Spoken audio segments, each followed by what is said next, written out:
안녕하세요. 손가락 뉴스의 진행을 맡은 조훈성입니다. 안녕하세요. 만나서 반갑습니다. 안녕하세요. 반갑습니다. 곽동수입니다.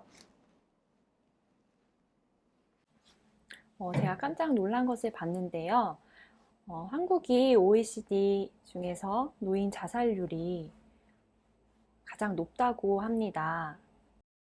이유를 보니까 경제적인 어려움, 그리고 가족, 친구 간의 단절, 또 우울증, 또 건강이 악화되면서 노인 자살이 많이 일어나고 있는데요. 이런 경제적인 어려움이 많이 있는 것 같은데, 노후가 되면서 아마 좀 노후 자금을 많이 마련하지 못한 그런 원인도 많이 있는 것 같습니다.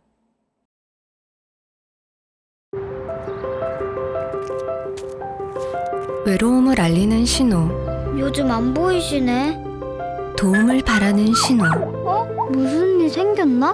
할머니! 계시면 문 좀 열어주세요! 당신이 외면하면 이 신호는 꺼질지 모릅니다. 고맙다. 너 아니면 큰일 날 뻔했어. 작은 관심이 따뜻한 세상을 만듭니다. 저도 50대가 되고 이제 50대 후반이 되다 보니까 예전하고 좀 다르다는 생각을 하게 돼요. 제가 어릴 때만 해도 50대 하게 되면 조금 지나면 환갑이라 그래서 61세가 되면은 그 60갑자 한 바퀴를 돌았다 그래서 잔치를 하기도 했었어요. 근데 요즘은 환갑으로 잔치하는 경우를 전 거의 보지 못했어요. 워낙 젊고 저만 해도 뭐 조금 나이보다 젊어 보인다 라고 얘기하지만 요즘은 나이를 들어도 전보다 훨씬 더 활발하게 활동하시는 분들이 많거든요. 문제는 그러다 보니까 전보다 경제적인 여유가 필요한 거예요. 또 한 가지 달라진 게 있다면 예전에는 병에 걸리면 치료하지 못해서 혹은 약이 없어서 돌아가시는 분들도 많았어요. 평균 수명 자체가 예전에 비해서 10살, 15살 늘었다고 볼 수 있는데 이러다 보니까 아픈 몸을 치료하려면 또 돈이 들어가기도 하죠. 근데 우리 옛말에 그런 말이 있습니다. 긴 병에 효자, 효녀 없다. 간병인을 붙이거나 여러 가지를 하더라도 누가 오래 앓다 보면 자신이 하고 싶은 걸 하지 못하고 일상에 문제가 생기면서 힘들어 하시는 경우들이 많죠. 상황이 그러니까 아무래도 좀 부담스러워 하는 게 많은데 경제적인 문제, 가족 간의 단절, 그리고 친구도 없어지고 무엇보다 일할 곳이 없다 보니까 외로움 같은 게 생기는데 몸까지 아프다 보면 OECD 국가 가운데서 자살률이 높다라는 게 문제가 아니라 어떻게 태어나서 열심히 살았건 나이 들어서 쓸쓸하고 외롭고 아프고 돈도 없고 듣기만 해도 속상하잖아요. 그러니까 이런 부분에 대해서 자살률이 높게끔 된 건데 정말 안타까운 부분이라고 할 수 있습니다. 네, 그러면은 노인분들 입장에서는 여러 가지 어려운 상황을 맞닥뜨리는데 어떤 해결 방법이 있을까요? 일단은 자살한다는 사람들의 심경 같은 걸 들어보면 소심하고 내성적인 분들도 많아요. 또 반면에 아주 극단적으로 밝고 쾌활한데 자신의 욱하는 성격 때문에 충동을 이기지 못하고 약주 좋아하시는 분들이 그런 경우들도 있죠. 그러니까 좀 다르게 하면 어느 누구나 다 해당이 될 수 있다는 얘기예요. 보통 사람도 그렇고 상황이 이런 쪽에서 되다 보면 경제적인 어려움이 필요한 건데 병원과 관련돼서 치료를 받는 부분에 대해서는 국가가 건강보험 재정을 통해서 해결하는 것들이 있고요. 또 요즘은 작은 집들, 1인 가구들을 중심으로 해서 지역을 다시 되살리는 게 많을 거예요.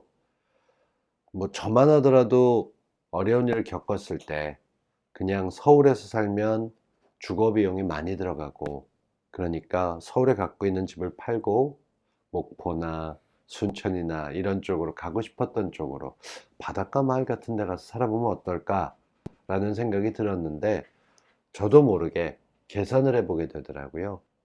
75세 정도까지 산다 그러면 한 달에 돈이 얼마 들어가고 이 돈으로 무엇을 할 수 있을까를 따져보게 되는데 그 금액들을 따져보다 보면 아이들 키우고 과외시키고 대학 등록금 대고 이런 거 했던 걸 좀 아낄 걸 이라는 생각도 들기도 하고 이런 노후를 대비하는 훈련에 대해서는 사실 배우지 못했어요.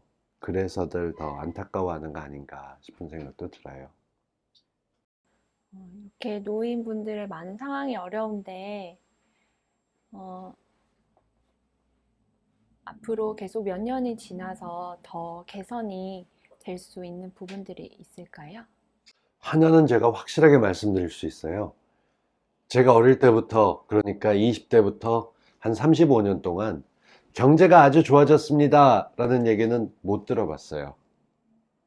점점 더 좋을 때는 그냥 그나보다 그러고 있었고 그 다음부터는 안 좋아졌다, 위기다, 잘 넘겨야 된다 그런 게 있었고 실제로 저는 외환 위기를 겪으면서 한번 출렁했고 그 다음에 또 지나고 나서 글로벌 투자 시장의 위기 같은 것들이 오면서 또 한번 출렁하기도 했어요. 지금 저 같은 50대들은 그 20대 젊은이들이 우리보다 가난하게 살 것이다 라는 얘기를 해요.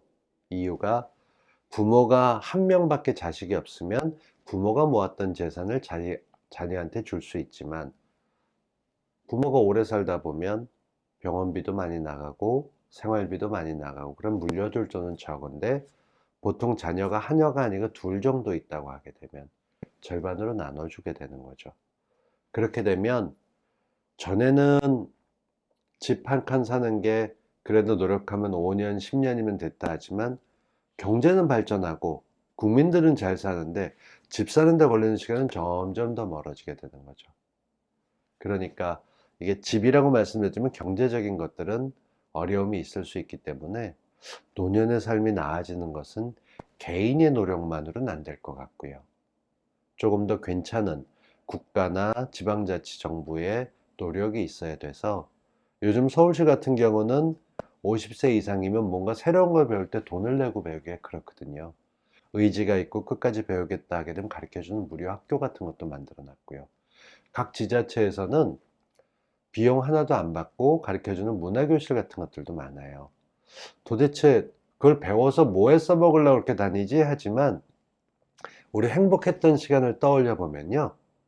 무언가 배우면서 학교 다닐 때가 제일 즐거웠다 얘기를 하기도 해요. 나가서 돈 버는 것보단 그게 좋으니까 선생님이 나와서 요즘 새로운 지식 얘기해주고 거기 있는 사람들이 끝나고 밥도 먹고 차도 마시고 얘기도 하는 그런 친구들이 만들어지는 거기 때문에 선진국에서도 그런 게 많아지고 있는 거고요. 지자체에서는 그렇게 활동하시는 분들을 대상으로 생활에 어려움이 없게끔 도움드릴 수 있는 잔치들을 많이 마련하고 있어요. 노령연금이라든가 기초생활자들을 위한 보호할 수 있는 여러 가지 금액들 이런 것들이 나오면서 방법을 찾고 있지만 무엇보다 개인도 좀 노력을 해야 되고요.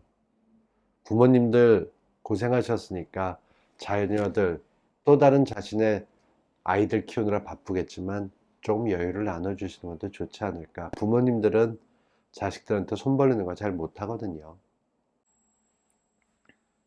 네, 말씀하신 대로 한국에서도 지금 청년들도 많이 줄어들고 있고 더 노인에 대한 서비스도 많이 좀 필요할 것 같습니다. 그 요즘 걱정되는 것 중에 하나는요.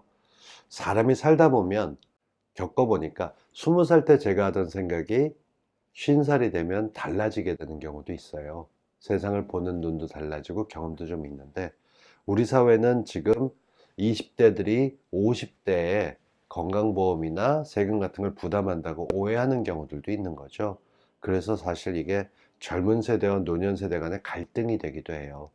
특히나 정치색이 좀 서로 달라서 한쪽은 진보, 한쪽은 보수를 대변하는 것처럼 돼 있지만 20대 젊은 층도 보수가 많고 나이 드신 쪽에서도 진보가 많습니다.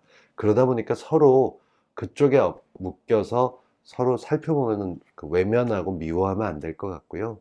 저 개인적으로는 다 같이 잘 살게, 넉넉하진 않더라도 같이 나누면서 생활할 수 있는 거, 그런 쪽으로 좀 찾아봐야 될 텐데, 예전엔 한 집에 최소한 3대가 모여 살았다면 할아버지, 아버지, 아들, 할머니, 딸, 손녀 뭐 이렇게 나갔던, 같이 모여서 사는 분위기가 지금은 안 되겠지만 조금 더 자주자주 연락하면서 한 틀에서 같이 살면 조금은 더 노년의 빈곤이나 자살률 같은 게 줄지 않을까 싶어요. 네. 자주 연락하고 자주 만나는 거 저도 노력해 봐야겠습니다.